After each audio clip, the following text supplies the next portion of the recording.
오늘 다 같이 보실 하나님의 말씀은요, 사무엘상 20장 1절에서 4절까지 말씀입니다. 사무엘상 20장 1절에서 4절. 제가 가진 성경책으로는요, 구약 442면입니다.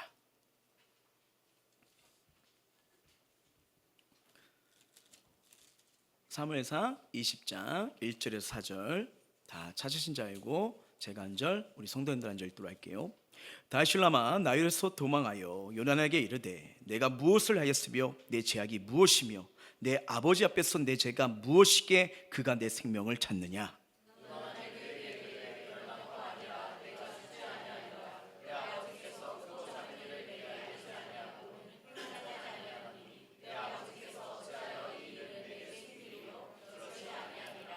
다시 또 맹세하여 이르되, 내가 내게 은혜 받은 줄을 내 아버지께서 밝히 알고 스스로 이르기를 요나단이 슬퍼할까 두려운즉 그에게 이것을 알리지 아니하려 함이니라. 그러나 진실로 여호와의 살아계심과 내 생명을 두고 맹세하노니 나와 죽음의 사이는 한 걸음뿐이니라.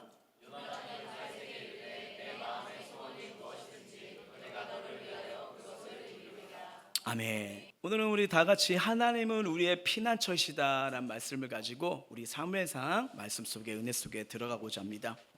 여러분, 우리가 인생을 살다 오면요, 인생에 어쩌면 지금까지 걸어왔던, 준비했던 삶의 방향을 바꿔야 되는 어려운 결단을 하는 시기가 옵니다. 한평생 다녔던 직장이나 사업장을 옮길 때도 있고요. 그리고 내려놨으면 다시 무엇을 해야 되나, 이제 어떤 걸 가지고 살아야 되나, 어떻게 시작해야 되나는 이런 출발점의 일들이 있을 때가 있어요. 그러다 보니까 이 사람들은 이 특별한 계기가 없는 한 이 현 상태를 유지하고 싶고, 그리고 위험 없이 최소한 삶을 유지하고 싶은 이제 안정적인 마음을 들 수도 있겠지요. 근데 하나님께서는요, 우리의 믿음을 더 크게 세우셔갈 때는, 또 새로운 축복을 주시기 위해서는 우리 삶에 큰 변화를 일으킬 때가 있습니다. 그래서 어떤 때는 지금까지 우리가 믿고 의지했던 것을 다 버리도록 전혀 알지 못하는 새로운 환경과 상황에 이렇게 밀어내는 경우도 있겠지요. 그러다 보니까 아무것도 보이지 않아요. 마치 외로운 광야처럼 느낄 때가 있어요. 그러니까 누가만 보이죠? 하나님만 보이면서 그 하나님으로 다시 일어나고 우리 신앙이 점점 영향을 끼칠 수 있는 이런 복의 통로로 세워진 것을 많이 보게 됩니다. 지금 우리가 이 사무엘상 말씀을 이렇게 보고 있는데요, 지금 20장이잖아요. 지금 20장 본문은요, 정말 다윗의 인생에서 중요한 결단을 내리는 상황이 왔어요. 그건 뭐냐면, 사울 왕의 위협을 쓰고 장인 어른댁 사이로서, 군대 장관으로서 그것을 계속 유지하느냐, 아니면 목숨을 건지기 위해서 지금까지 이스라엘에서 구축하고 쌓았던 부와 명예를 내려놓고 이제는 달아나느냐, 이 선택의 기로에 서 있는 걸 보게 됩니다. 이걸 한 줄로 요약하면 다윗은 뭐냐? 사느냐 죽느냐, 그것이 문제로다. 지금 이런 상황이 돼버린 거예요. 우리가 알다시피 여러분 19장 말씀을 지난주에 보지 않았습니까? 사울왕의 위협과 끈질긴 주저풍에 다윗은 사무에 있는 라마나이스로 피난을 가게 되잖아요. 그래서 이 소식을 들은 그 사울이 죽이려고 군사를 3번, 심지어 자기가 3번째 가잖아요. 근데 하나님께서 보호하시니까 그 분노했던 마음, 죽이려 했던 마음이 쭉 꺼지면서 이 사울에게는 뭐예요? 주님을 처음 만났던 그 첫사랑의 은혜를 하면서, 와, 사울도 선지자 중에 예언하던 자냐 하면서 주님의 사랑을 경험하게 하잖아요. 그래서 다윗은 이상을 몰랐지만 정말 위기 가운데 정말 죽음의 대적이 오는데 하나님께서 사방으로 맞는 것을 보게 되잖아요. 여전히 하나님이 다윗을 지켜주고 보호하고 인도하고 계십니다. 근데 참 신기한 게 뭐냐면, 이 사람이 참 연약해서 이 신앙의 일관성을 유지하는 게 쉽지가 않아요. 다윗은 하나님의 특별한 은혜를 경험하고 있잖아요. 물론 상황과 환경이 위험이지만 아직 목숨이 끊어진 게 아니고 하나님이 때를 따라서 하나님의 방법으로 다윗을 보호하고 계시잖아요. 근데 상황이 바뀌지 않으니까 계속 어떻게 해요? 불안해합니다. 내가 계속 이렇게 쫓겨야 되나? 언제까지 이렇게 걸어가야 되나? 아니, 하나님께서 나에게 기름 부어서 이스라엘 왕으로 세웠는데 이게 무슨 왕이야? 나는 지금 내 인생의 도망자지. 왜 그 자꾸 또 인생에 꼬이니까? 그러니까 돌파구를 찾으려고 하는 거예요. 언제까지 내가 이런 모습으로 기다려야 될까? 인간이기 때문에 별별 다 계산을 했을 겁니다. 그러다 보니까 그의 생각, 그의 자아가 꿈틀거리기 시작합니다. 그리고 분명히 하나님이 여기 통해서 이를 복되게 기름지게 만들려고 하셨거든요. 하지만 여러분, 이 오늘 본문 말씀 성경을 보게 되면요, 발견되는 게 있을 거예요. 뭐냐? 여호와께 묻지를 않아요.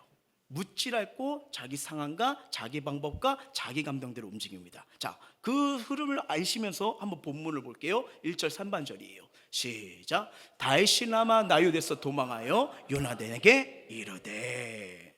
여러분, 다윗이 라마 나요대를 떠나갔단 말을 무슨 지금 저자가 성경이 말하고 싶은 걸까요? 여기 누가 있습니까? 선지자 사무엘 있어요.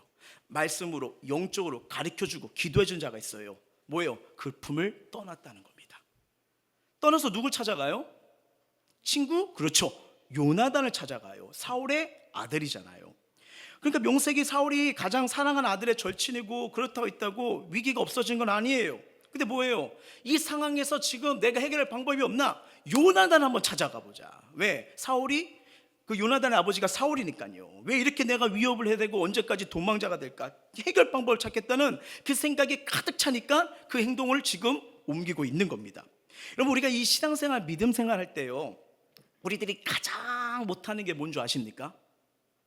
가만히 엎드려서 기도하면서 하나님의 때와 방법을 기다리는 게 힘들어요. 힘들어요. 이 순종과 이 기도하면서 엎드리는 게 너무 힘들어요. 안 보이는 하나님보다 위기가 오면 좀 보이고 좀 이렇게 확실한 것 같은 그걸 의지하고 싶은 유혹이 다 우리에게 다가오지 않습니까? 다윗은 요나단에 가면 뭔가 답이 있을 것 같은 방법이 생기기 시작한 거예요. 여러분, 하나님께서 이 다윗에게 기름 부으고 훈련시키는 과정, 우리가 성경을 보게 되는데 그게 뭔지 아십니까? 하나님의 시간과 방법을 어떻게 해요? 기다리는 게 훈련입니다. 요셉에게 꿈을 줘요. 모세를 부르세요. 근데 어떻게 해요? 하나님의 방법과 시간을, 훈련을 통과돼야 부르잖아요. 그때부터 사용하시잖아요. 여러분, 이 라마 나요스에 있는 말씀의 사람 사무엘 곁에 가만히 하나님의 시간을 기다렸으면요, 그 길이 더 평탄했을 겁니다. 지름길이 될 거예요. 여러분, 우리가 하나님의 말씀을 따라가는 게 이게 손해보는 것 같지만 잘 보십시오. 순종하고 따라가 보십시오. 나중에 무슨 고백이 나오면 이게 지름길이었구나. 이 고백이 나오는 아름다운 경험을 하시길 주 여러분으로 축복합니다. 근데 다시 그 사이를 견디지 못하는 거예요. 하늘이 닫힌 것 같아요. 막 땅이 꺼져내린 것 같아요. 사방이 다 벽으로 막 가로막힌 걸 때 우리는 가만히 있질 못합니다. 내가 좀 더 움직여야 답이 나올 것 같고 확실할 것 같고 안전할 것 같은 생각에 자꾸 막 이런 생각이, 우리가 이 하나님을 따르고 하나님을 바라보는 이거에 딱 들어와서 이걸 밀어내기 시작하는 거예요. 그래서 다윗도 그 실수가 이루어지고 있습니다. 도망해서 요나단을 찾아가요. 여러분, 다윗이 성령 충만할 때는 앞에 뭐가 있죠? 여호와께 묻자오되. 내가 올라갑니까? 내려갑니까? 다 물어봤잖아요. 여기가 없어요. 그냥 자기가 생각대로 나오는 대로 자기 방법 통해 갑니다. 잘 보세요. 요나단을 만나보자 쏟는 말이 그 흐름이 보여요. 자, 1절 다시 봅니다. 시작. 다윗이 라마 나요스에서 도망하여 요나단에게 이르되 내가 무엇을 하였으며 내 자기 무엇이며 내 아버지 앞에서 내 죄가 무엇이게 그가 내 생명을 찾느냐. 여러분, 이 한 절 말씀 속에 나아가란 말이 몇 번 등장하죠? 4번이 나옵니다. 이 말투를 보면요, 되게 지금 뭐예요? 분노하고 있어요. 분노하고 있어요. 대체 내가 뭘 잘못했냐고 하면서 막 감정이 빠지잖아요. 자기 속에 자기 문제에 빠지면서 지금 이런 상황이에요. 여러분, 희한합니다. 자기 감정, 자기 상황에 빠지면요, 문제를 제대로 파악하기가 쉽지가 않아요. 여러분, 혹시 이분 아십니까? 아더의 씨요. 1970년대 흑인 최초로 메이저 타이틀을 3개나 했던 아주 유명한 선수입니다. 심지어는 이렇게 만델라 대통령이 이분을 만나고 싶을 정도로 엄청난 유명인이었대요. 근데 이 아더 애쉬의 아버지는 경비원을 하면서 아들 독실한 신앙이로 키웠답니다. 근데 이 아더가 심장병에 걸려서 수술을 하게 되었는데 안타깝게도 이 수혈을 잘못해가지고요, 에이즈에 걸리고 맙니다. 너무 안타깝죠. 그러니까 워낙 유명한 선수, 스포츠선이니까 막 기자들이 찾아와 질문해요. 그리고 이가 어쩌? 독실한 기독교인 걸 알고 있거든요. 어떤 기자가 이렇게 말했대요. 지금 에이즈 걸렸네. 아이고 안타깝다. 이거 하나님 원망하지 않으세요? 하나님 살아계시다면 이렇게 인도하면 아니잖아요. 예. 왜 이런 고통이, 이런 아픔이 나에게 왔습니까? 하면서 그런 생각 안 드십니까? 하고 기자가 질문했대요. 그때 이분이 유명한 답변을 합니다. 뭐라고 하면 이렇게 말해요. 아니요, 단 한 번도 그런 생각 가져본 적이 없습니다. 내가 윗물도 우슬컵을 들 때도 왜 나입니까? 라고 묻지 않았듯이 갑작스러운 고통과 불안 앞에서도 왜 나입니까? 저는 묻지 않았습니다.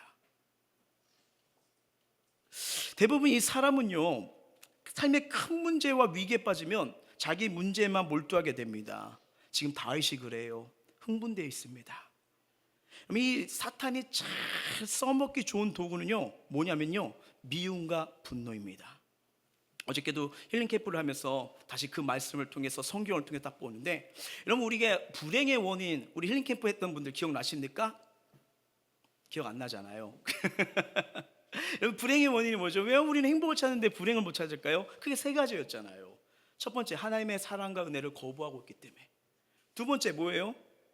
신앙인이 아닌 종교인으로 살기 때문에. 셋째는 뭡니까? 견고한 진이요. 사단이 써먹는 견고한 진. 크게 세 개입니다. 분노, 미움, 두려움이요. 그러니까 하나님의 은혜와 하나님의 역사신가 일하심이 막히니까 얼마나 힘들겠어요. 지금 다윗이 그런 거예요. 흥분 상태가 있어요. 그러니까 사탄이 지금 그의 생각과 마음을 요동하면서 움직이기 시작합니다. 여러분, 이 마귀는요, 이 미움과 분노, 두려움 감정을 통해서 인간관계 깨트려요. 가정관계 깨트립니다. 직장, 교회, 하나님 관계를 다 깨트리고 이 틈새를 들어옵니다. 지금 여러분, 다윗의 상태는요, 영적으로 상당하게 망가져 있는 상태를 보게 됩니다. 오랜만에 친구네 만나자마자, 야, 내가 도대체 뭔 잘못한 거야? 너희 아버지가 도대체 나한테 왜 그런 거야? 나보고 어쩌라고 그런 상태예요. 근데 하나님은 어떤 사람에게 한 시대와 역사를 맡기기 전에, 어떤 사명과 어떤 큰 일을 맡기기 전에 그 일을 감당할수록 훈련시키는 그 조건이 하나가 뭔지 아세요? 성품입니다. 사람을 품을 수 있도록, 안을 수 있도록, 기도해 줄 수 있도록, 이게 영향력이거든요. 여러분, 한번 생각해 보세요. 어떤 자가, 어떤 리더가 막 나의 실수를 드러냅니다. 막 잘못되다가 꼬집어냅니다. 계속 그럽니다. 뭐 개인적으로 이렇게 좀 얘기하면 모르겠지만 막 하면서 막 드러내고 합니다. 그 사람한테 인생과 고민과 아픔을 나눌 수 있습니까? 아니잖아요. 그래서 지금 다윗에게 미움과 분노, 고통을 하나님이 지금 다스려 가시는 거예요. 지금 하나님은 다윗에게 뿌리 뽑아야 될 건지 정확하게 하셔서 라마 나윗을 밀어놨어요. 여기서 선지자 이 사무엘을 통해서, 말씀을 통해, 기도를 통해 너를 내려놓으라고, 나는 죽고 예수를 사라고요. 근데 다시 못 참아요. 그걸 못 참아서 뛰쳐나온 거예요. 자기 방법을 합니다. 여러분, 오늘 본문이 정말 우리에게 주는 메시지가 있어요. 하나님이 은혜 주시고 하나님 방법으로 살라고 줬을 때 그 사인을 밀어내치고 났을 때 그의 인생과 삶이 어떻게 되는지, 어떻게 밑으로 내려간지를 보여주는 거예요. 자, 이 상황에서 우리가 한번 요나단을 한번 살펴볼게요. 4절입니다. 시작. 요나단이 자기가 입었던 겉옷을 벗어 다윗에게 주었고 자기의 군복과 칼과 활과 띠도 그리하였더라. 얼마나 이 요나단이 다윗을 좋아하면요, 겉옷까지 벗어주고 군복을 벗어줍니다. 띠도 풀어줍니다. 여러분, 이 띠는 뭐 이렇게 바지를 내려가는 이 역할만 하는 게 아니라 고대 사회 때 띠에 뭐가 있었는지 알아요? 용돈 주머니요.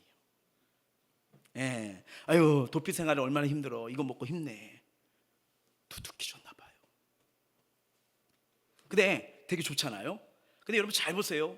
이 성경의 흐름 원리 보면요, 이것이 진짜다, 이것이 완료됐다, 이것이 회복됐다 딱 하면서 계약에 암시로 주는 물건이 있습니다.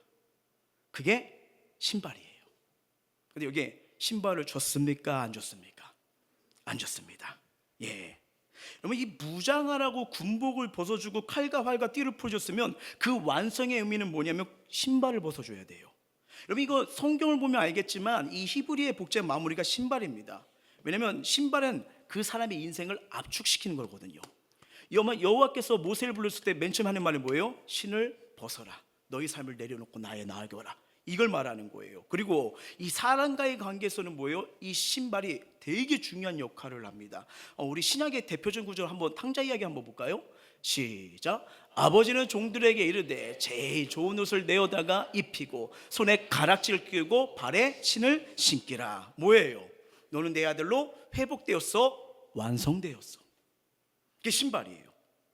그리고 거래가 완성되었다. 여러분, 룻기서를 보게 되면요, 유력한 아무개라는 사람이 있잖아요. 성경에서는 아무개라고 하잖아요. 그가 원래 룻을 아내로 맞아야 되는데 나는 부담된다, 싫대서 안 되잖아요. 그래서 보아스가 나가잖아요. 그래서 이 거래, 내가 그러면 룻을 안고 내가 귀한 물자로 삼겠다 하면서 완성된 게 뭐예요? 신을 벗잖아요. 바로 그거예요. 거래가 완료되었다, 회복되었다, 완성되었다. 이게 말하는 게 신발이에요. 예. 근데 여러분, 요나단이 다 벗어줘요. 감사해요. 근데 신발을 벗어주지 않습니다. 왜 그럴까요? 우리는 지금 이 사무엘 통해서 영적 길이 다르다는 걸 보여요. 두 사람의 길이 지금 완전히 달라요. 요나단은 그렇게 입술로 자기 생명처럼 다윗을 사랑하고 좋아하지만 마지막 순간순간마다 다윗을 따라갑니까? 아니면 반대 길로 갑니까? 그렇죠. 사울의 집으로 돌아가잖아요. 여러분 알다시피 사울의 집과 다윗의 집은요, 중요한 영적 대립이 있어요. 하나님 나라냐 세상의 나라냐 부딪힙니다. 이건 어쩔 수 없어요. 부딪혀요. 예. 그러면 사울이 왜 지금 하나님 나라가 아니에요? 그런데 이스라엘 나라죠. 여러분 성경에서 나왔잖아요. 그의 삶을 이끌어가는 게 하나님의 영입니까? 아니면 악신입니까? 악신이잖아요. 지배를 당하고 있잖아요. 부딪히는 거예요. 분명한 것은 다윗의 집을 통해서 누가 오십니까? 예수님이 오십니다. 근데 사울의 집은 늘 다윗의 집과 대립, 단순히 육적인 싸움이 아닌 거예요. 나라가 다른 거예요. 그러니까 부딪히는 거예요. 보세요. 사무엘상 26장 마지막을 한번 보시면 됩니다. 시작. 사울이 다윗에게 이르되 내 아들 다윗아 내게 복이 있을지로다. 내가 큰 일을 행하겠고 반드시 승리를 얻으리라 하니라. 다윗은 자기 길로 가고 사울은 자기 곳으로 돌아가니라. 예, 계속 갈라지잖아요. 함께 할 수가 없는 거예요. 그래서 다윗은 자기 길로 가고 사울은 자기 곳으로 돌아갑니다. 자기의 집 궁궐을 말하잖아요. 근데 요나단은 다윗을 만나요. 의리를 말합니다. 좋은 걸 줘요. 감사한 거죠. 근데 마지막 선택은 어디로 가요? 아버지 집이요. 만약에 요나단이 뭐 10대고 보호자가 필요한 나이면 당연히 그럴 수 있지만 이제 성인이 되었잖아요. 자신의 사명과 꿈을 통해서 이제 또 스스로 선택할 수 있는 그런 자가 되지 않았습니까? 근데 어떻게 해요? 다윗이 이미 왕이 되고 하나님이 선택한 걸 요나단도 알아요. 근데 누구나 선택해. 언제나 마지막은요, 사울의 집으로 갑니다. 예, 알다시피 이 사건 이후로요, 요나단은 기브아 전투 때 블레셋에 의하여 죽임을 당하잖아요. 생을 마감합니다. 근데 마치 이 흐름을 보면 신약의 베드로의 모습과 비슷한 게 보여요. 주는 그리스도시요 살아계신 하나님의 아들이라 완벽한 신앙 고백을 하잖아요. 근데 어떻게 됩니까? 나는 이제 십자가를 지고 간다 하니까 내 생각이 이건 아닌데? 지금 이거 뭐예요? 왕권을 가져야 되고 힘을 가져야 되는데 내가 자의정, 우의정, 영의정 다 할 건데 갑자기 그렇게 되니까 죽으면 안 됩니다 하니까 주님이 뭐예요? 사탄아 물러가라. 너는 나를 넘어지게 하는 자로다. 준엄하게 꾸짖으시잖아요. 여기서 끝나지 않습니다. 나는 남들은 주님을 몰란다지만 난 끝까지 따를게요. 참 아름다운 말을 했죠. 근데 쫓아가다가 마지막 세 번째 계집종이 당신도 이와 함께 했던 자 아니에요? 하니까 막 저주하면서 모른다고 난 예수를 본다 완강히 부인하잖아요. 어쩌면 이 베드로 같은 요소, 어쩌면 이 본문에는 요나단 같은 모습 우리 속에도 있지 않을까요? 우리 정말 주의 은혜가 필요할 때, 하나님의 도우심과 위로를 받았을 때 우리가 제일 많이 하는 고백이 뭡니까? 주님 사랑해요. 이제부터 주님만을 따를게요. 이번만 도와주시면 주님이 살아계심을 믿고 내 이제 절대 순종한다고, 이젠 주님 떠나지 않는다고, 야 내가 이 은혜를 받았는데 어떻게 배반을 하겠냐고 하면서 우리 고백하지 않습니까? 그리고 사랑합니다, 절대 충성 막 이래버리잖아요. 근데 뭐예요? 신발은 주님께 안 벗어요. 내가 가장 아끼니까 이것만은. 예. 그러다가 또 어떻게 해요? 또 한 달, 두 달, 세 달 지나가면 또 내 스타일로 예수 믿기 전으로 또 돌아가요. 이게 아주 중요한 문제입니다. 그러다가 또 삶에 치우쳐지고 영혼까지 탈탈 털리고 막 이러다 보니까 또 하나님과 멀어지죠. 그러다가 내 마음대로 삽니다. 그러다가 옛날에 주님께 돌아왔던 그런 비슷한 사건이 들어요. 길이 막히고 다 막혔을 때 또 그 상이야겠다. 내가 미쳤나봐. 내가 하나님을 따르지 않았는데 내가 왜 이랬지? 하면서 이제 뭐예요? 하나님 길이 막히면 그때 또 뭐예요? 전부여 의지하오니 하나님 제가 왜 그랬을까? 바보 하나님 이러고 또 어느 순간 하나님 빠이빠이. 이게 우리에게 반복되는 삶 아니에요? 여러분, 그래서 세상은 그냥 좋은 게 좋은 거다, 그냥 알아서 해, 편하게 하잖아요. 죄송합니다. 교회에서는 좋은 게 아니에요. 교회는 그렇게 세워진 데가 아니에요. 뭐예요? 성경 말씀이 기준이 돼야 됩니다. 이 말씀 따르지 않으면 교회도 안 살고, 죄송합니다, 신자 거듭나지 않습니다. 잘못하면 교회도, 목회자도, 성도들도 종교인이 될 수 있어요. 여러분, 이 종교인이 되면 신앙생활이 퍽퍽합니다. 구원의 감격이 없어요. 하나님의 인도하심을 느끼지 못해요. 그렇게 될 수밖에 없는 거예요. 그래서 여러분, 하나님의 말씀이 기준이 되고 그 다음에 사랑과 은혜인 거예요. 여러분, 법규, 질서, 규례 중요합니다. 중요한데 이거보다 더 큰 게 있어요. 뭔지 아세요? 용서, 사랑, 자비입니다. 예수님이 이 땅에 오셔서 구원의 조건을 만행했어요. 한 달 동안 제 30번 이하만 와, 마음으로 생각으로도 30번 이하로 죄진 사람만 와, 구원해 줄게. 지금 우리 한 명도 구원받지 못합니다. 근데 주님은 뭐예요? 분명히 구원의 조건이 있었지만 누구든지 오라, 사랑과 용서로 우리에게 구원 주셨잖아요. 그래서 여러분, 교회는요, 세상은 잣대를 보고 뭐 이렇게 사퇴하세요 뭐 때문에 잘리잖아요. 아니요, 만약에 교회에서 예수님이 사퇴하세요 이러면 저도 잘립니다. 네, 용서와 자비가 있기 때문에 원들도 살아가고 성도들도 살아가고 우리 교회가 살아가는 거예요. 그래서 교회는 무엇보다 뭐예요? 생명, 구원, 은혜, 자비, 용서가 우선이에요. 이게 생명의 삶입니다. 이게 생명나무를 붙드는 삶이 되는 거예요. 예, 그렇게 가는 거예요.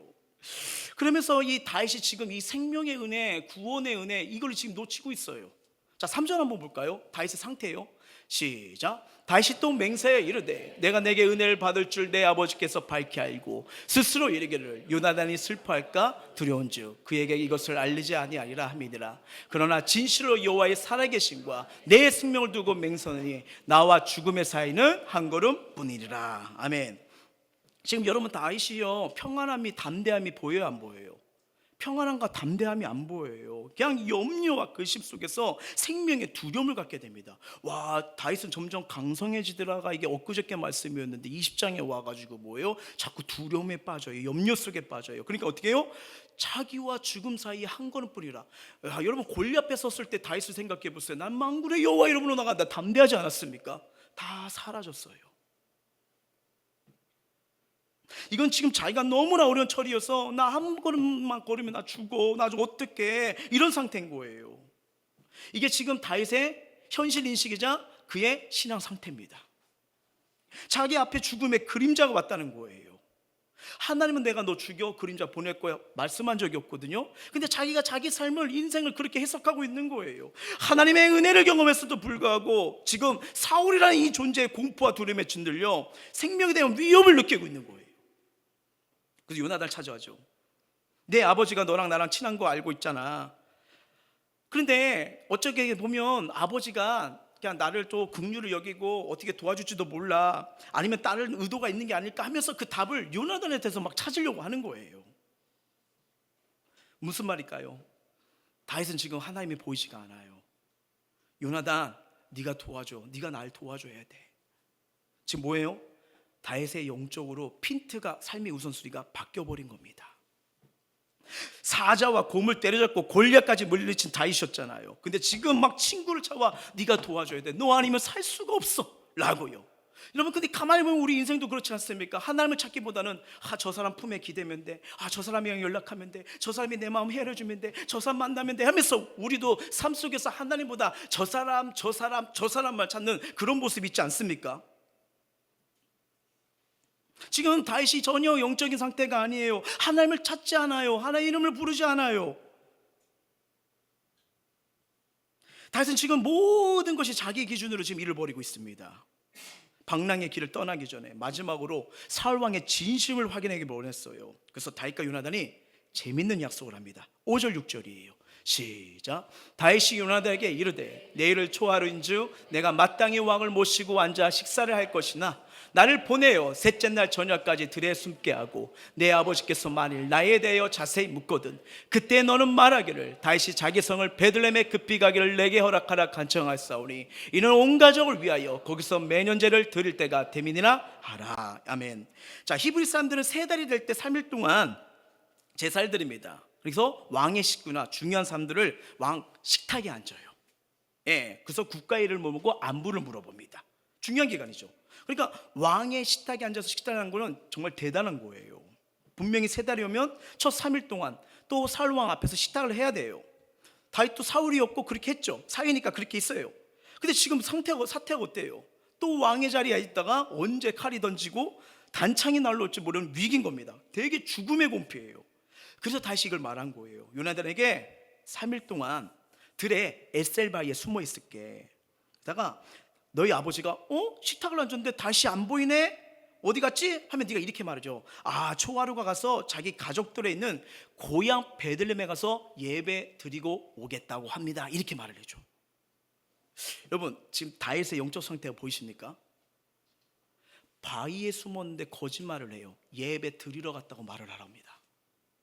와, 이렇게 예배를 사모하고 성전을 사모하고 은혜를 사모했던 자인데 가지도 않으면서 예배 드리러 갔다고 해. 거짓말을 해요. 지금 상당히 무너져 있는 선택을 봅니다. 여러분, 대개주예요. 우리 신앙의 무너짐은 딴 게 아닙니다. 내가 오늘의 상태는 어제, 엊그제, 그전에 뭐에 선택한 결과물입니다. 지금 다윗이 지금 이렇게 많이 무너진 거예요. 그래서 만약에 아버지가 그래? 고향에 내려갔구만 이러면 대수롭게 지나가면 너희 아버지가 나를 그냥 죽이려 목적이 아니라 그때 약간 헷가다 갔구나, 순간적인 감정 때문에 죽인 거구나 하면서 내가 다시 들어갈게. 이거 뉘앙스예요. 근데 왕이 준비한 식탁에 빠진 사실을 알았을 때 이런 고얀 놈이 어딨나, 당장 잡아 처단해라 하면서 위협과 살기를 계속된다면 나 궁궐 밖으로 떠날게, 이 얘기 약속을 해버린 거예요. 자, 문제가 있습니다. 다윗이 지금 궁궐 안에 마음대로 들어가요, 못 들어가요? 대답을 들을 방법이 없어요. 뭐가 문제입니까? 통신이죠. 핸드폰 있는 것도 아니고 삐삐라도 있으면 모르겠는데, 옛날에 삐삐 도와달라 그 번호가 뭐였죠? 1919인가? 하여튼요. 오래돼서 너무 그랬습니다. 그래서 이게 이 약속이 어떻게 될 줄 모르는 상태에서 요나단과 다윗이 재밌는 약속을 해요. 자, 18절부터 22절입니다. 시작. 요나단이 다윗에게 이르되 내일은 초하루인즉 내 자리가 빈으로 내가 없음을 자세히 물으실 것이라. 너는 4일 동안 있다가 빨리 내려가서 그들이 있던 날에 숨었던 곳에 이르러 에셀바위 곁에 있으라. 내가 관역을 쏘려함 같이 화살셋을 그 바위 곁에 쏘고 아이를 보내어 가서 화살을 찾으라며 내가 짐짓 아이에게 이르기를 보라, 화살이 내 이쪽에 있으니 가져오라 하거든 너는 돌아올지니 여호와께서 살아계심을 두고 맹세하느니 내가 평안히 무사할 것이요 만일 아이에게 이래 보라, 화살이 내 앞쪽에 있다 하거든 내 길을 가라, 여호와께서 너를 보내셨습니다. 아멘. 참 아이러니하죠. 여호와께 묻지도 않고 여호와가 이랬어. 이런 상태가 돼버리는 거예요. 하나님이 이렇게 했어. 묻지도 않고 그런 상태인데, 그러면서 우리 아버지가 너의 화가 난 게 아니라 판단되면 너가 있는 자리에 못 미쳐 화살 쏠게, 그래서 아이보로 가져와 하면 너 들어오라도 되는 거야. 근데 너가 있는 그 바위보다 멀리 쐈어. 아이야 저 멀리 있잖아, 빨리 가서 저거 주워와 하면 뭐예요? 내 길 가라는 거예요. 들어오지 말라는 거예요. 이렇게 암호를 만드는 거죠. 결국 어떻게 됩니까? 인생의 중도원 기로에서 화살은 앞에 쏴요, 멀리 쏴요? 멀리 쏴잖아요. 모세도 이집트 왕자였잖아요. 궁궐을 떠날 수밖에 없었습니다. 그리고 찾은 경험이 뭐죠? 광야 경험이었죠. 여러분 생각해 보세요. 40년 동안 대할 사람이 없고 양치기로 고독하게 보냅니다. 제 생각인데 왠지 모세는 양이랑 대화를 잘했을 것 같아요. 양 하면 이 안에 뭐가 다 포함되겠죠. 양도 양 그래서 밥 먹었어? 양 이러지 않았을까요? 그러니까 여러분 나중에 하나님이 때가 되니까 호렙산에서 부르잖아요. 그러니까 모세가 하는 말이 뭐예요? 전 입이 둔한 자예요. 40년 동안 지금 이런 상태에서 제가 무슨 일을 감당하겠습니까? 제가 어찌 이걸 능히 따라가면서 할 수 있겠습니까? 이 고백을 한 거죠. 기가 막힌 거죠. 물론 인간적으로 보면 40년 동안 얼마나 답답했을까요? 무기력해지고 힘이 빠졌을 때요. 근데 희한합니다. 무기력하고 힘이 빠졌을 때 주님이 나를 찾아오시고 쓰시기 시작합니다. 어쩌면 왜 하나님이 날 쓰시지 않을까? 왜 자꾸 이런 데를 밀어내는 거야? 왜 이렇게 살 때 가만히 생각해 보세요. 혹시 내 힘으로 여전히 살고 있지 않아요? 하나님의 방법과 우리의 방법은 다르잖아요. 내 길과 내가 생각하는 건 너와 다르다고 분명히 말씀하시잖아요. 그래서 아무것도 못해요. 하나님이 알아서 하세요. 힘을 빼면요 희한해요. 찾아오십니다.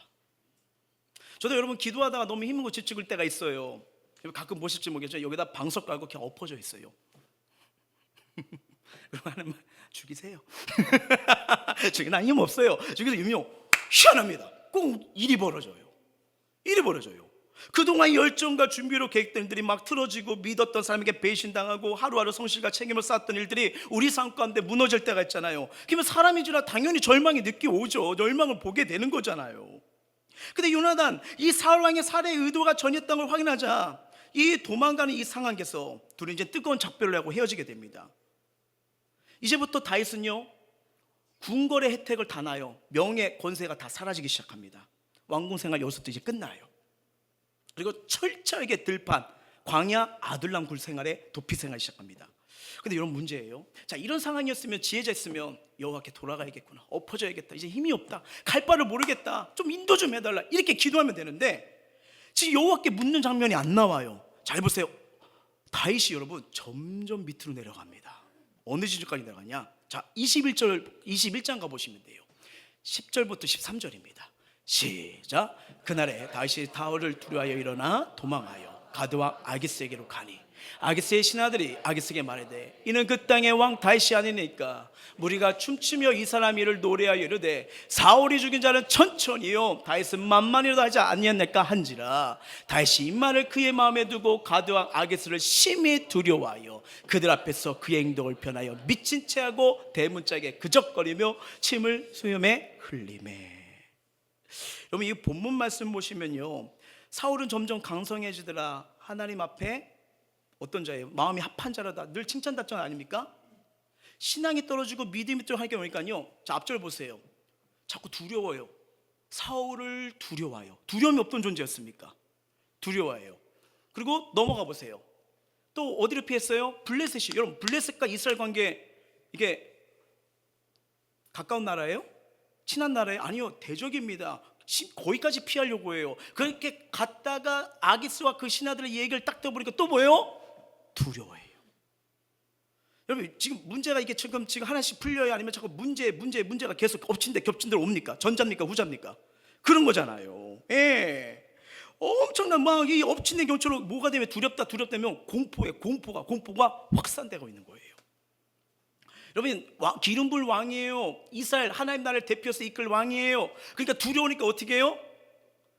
침을 질질 흘리면서 디리리리리 이 방법밖에 없는 거예요. 이 방법밖에 없는 거예요. 여러분 생각해 보세요. 이게 뭘까?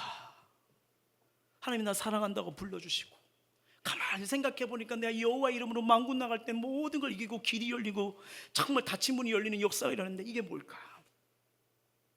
여러분 근데 참 너무 은혜로운 거 뭐냐면요 이 상황을 시편에 기록을 해버립니다. 이런 실패와 좌절과 고통 속에 두려움 속에 염려 속에 살 때 이 주옥 같은 시를 남기면서 우리에게 말해주는 은혜가 여기 담겨져 있더라고요. 그게 시편 34편이에요 좀 몇 절만 읽어볼까요? 8절 시작. 너희는 여호와의 선하심을 맛보알지어다 그에게 피한 자는 복이 있도다. 그 다음 9절이요 시작.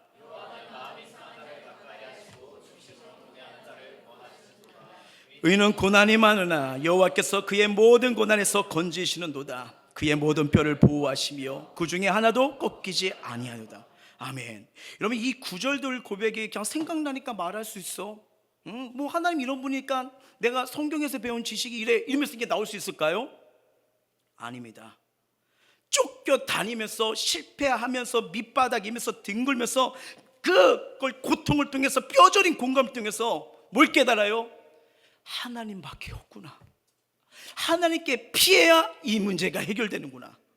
이걸 깨닫고요 후손들에게 지금 성경을 보는 저와 여러분들에게 피와 살이 되는 말씀 인생의 답을 알려주는 귀한 말씀임을 믿으시길 바랍니다. 여러분 이 고백은요 죄송해요 정말 아파본 사람 넘어질 사람 실패해 본 사람만 말할 수 있는 간증입니다. 혹시 작은 이야기의 큰 이야기 혹시 이 책을 보시면요 마이크 메이슨이라는 분이 이런 글을 써요. 참 의미가 있더라고요. 한 부분입니다. 하나님의 울타리가 나를 둘러싸고 있다는 것이 항상 모든 재난과 인생의 충격으로부터 보호를 받는다는 의미는 아니다. 그 울타리는 가시로 만들어진 울타리일 수 있다. 그리고 주의 사랑의 보호가의 때는 재앙이 한가운데로 투입되는 경우도 있으며 갈보리 언덕까지 십자가를 지고 가라는 요구일 때도 있다. 우리 상황이 어떠하든 우리가 머물 가장 안전한 곳은 주님의 뜻 아니다. 비록 못에 박힌 피를 흘리는 손바닥의 형상이라도 주님의 손은 우리의 가장 안전한 장소다. 책은 주님만이 나의 피난처시네요. 내가 의지하고 바라볼 곳 주님밖에 없어요 라고 고백했던 게 언제십니까? 저로 그런 인생의 무게감과 내 힘으로 하지 못하는 한계를 경험했을 때, 부를 때 저는 이런 찬양을 합니다. 힘을 빼려고요. 우리 아시는 분들 한번 같이 찬양해 볼까요? 주 품에 품으소서 능력의 팔로 능력의 팔로 덮으소서.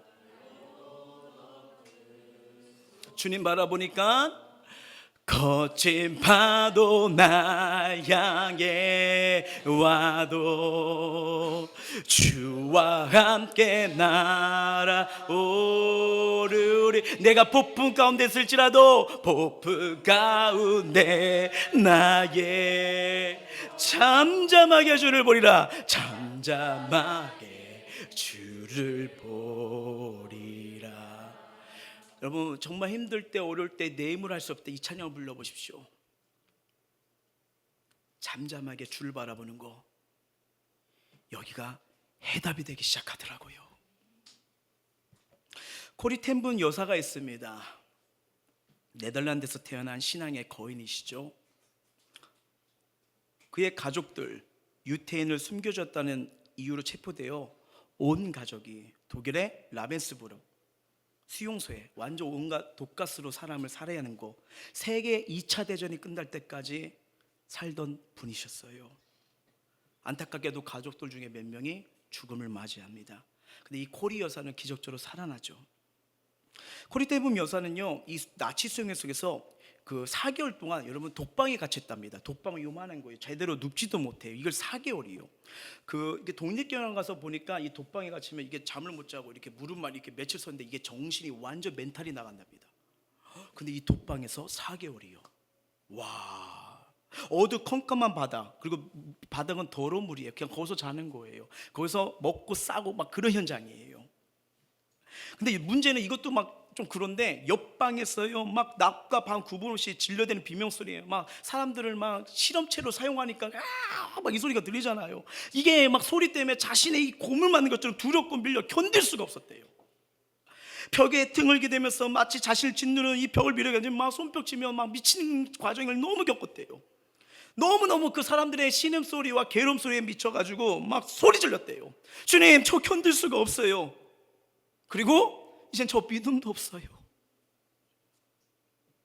울부짖었대요. 저 이제 믿음도 없어요. 그때 갑자기 바닥을 기어가는 개미가 눈에 띄었답니다. 개미는 걸음을 옮기다가 고여있는 물을 보고요, 급히 벽에 조그만 구멍으로 달려 들어가 몸을 숨겼대요. 그때 그 모습을 보고 이 여사님께 주님이 이렇게 말씀하시면서 다가오는 것을 느꼈다고 합니다. 뭐라고 했냐면요, 저 개미를 보아라.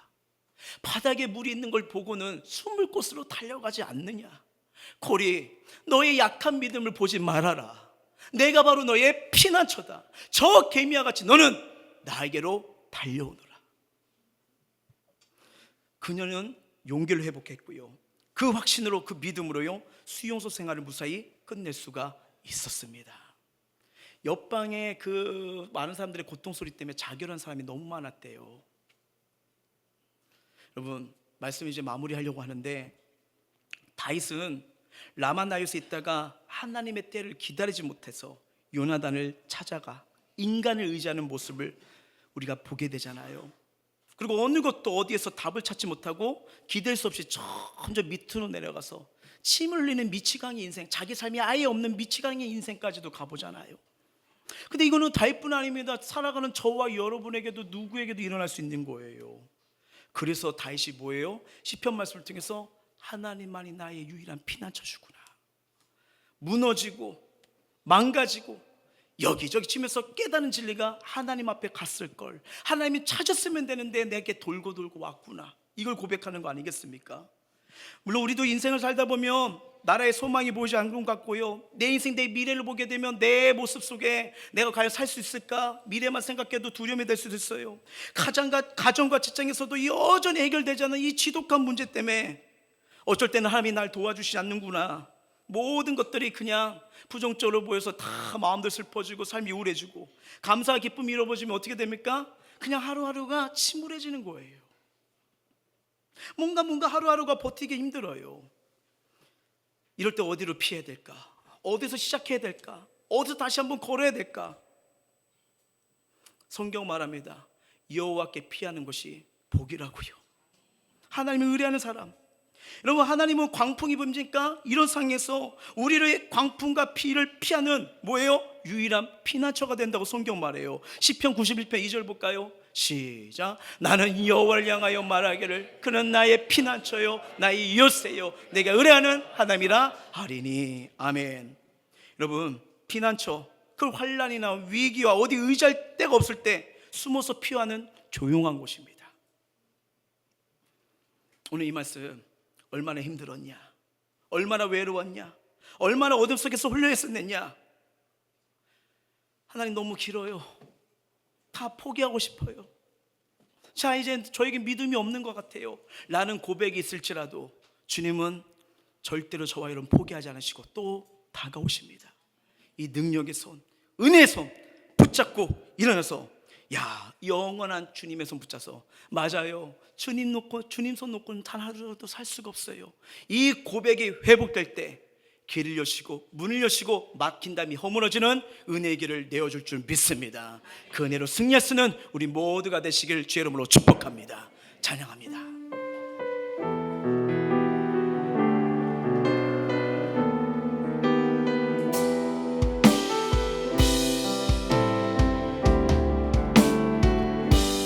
내 아버지 그 품 안에서, 품 안에서 내 영혼은 안전합니다.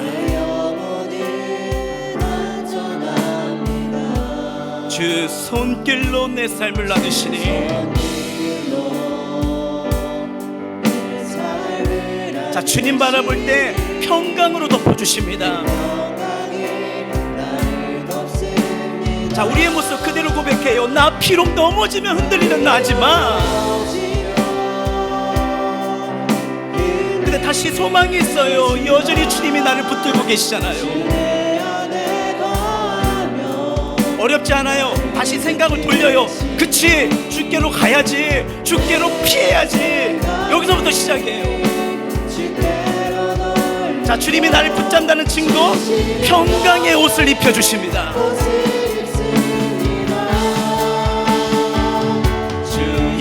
안에서 내 영혼 평안해. 내 뜻보다 크신 주님의 계획 나신. 자, 두려움 다 내려놓고 주님만은, 주 안에서 내 영혼 안전합니다. 내가 주께로 나아갑니다. 다시 주의 손을 붙잡습니다. 주의 약속 안에서 주님이 나의 요새가 되십니다. 주님이 나의 피난처가 되어주십니다. 주 안에서 다시 일어나는 거예요.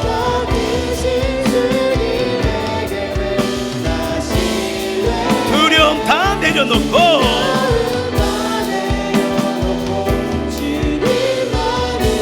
주 안에서 내 영혼은 안전합니다.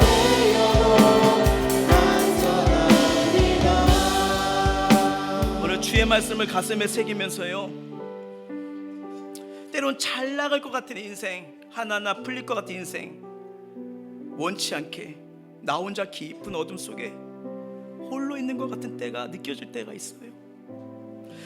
어느 찬양처럼 어두운 밤은 왜 이리 길던지 점점 나는 고독해져요.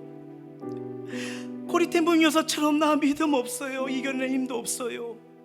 다윗처럼 어디 기댈 곳이 없어 홀로 외로움에 갇혀 있는 것 같은 그런 모습이 우리 삶의 여정에 있을 수 있어요.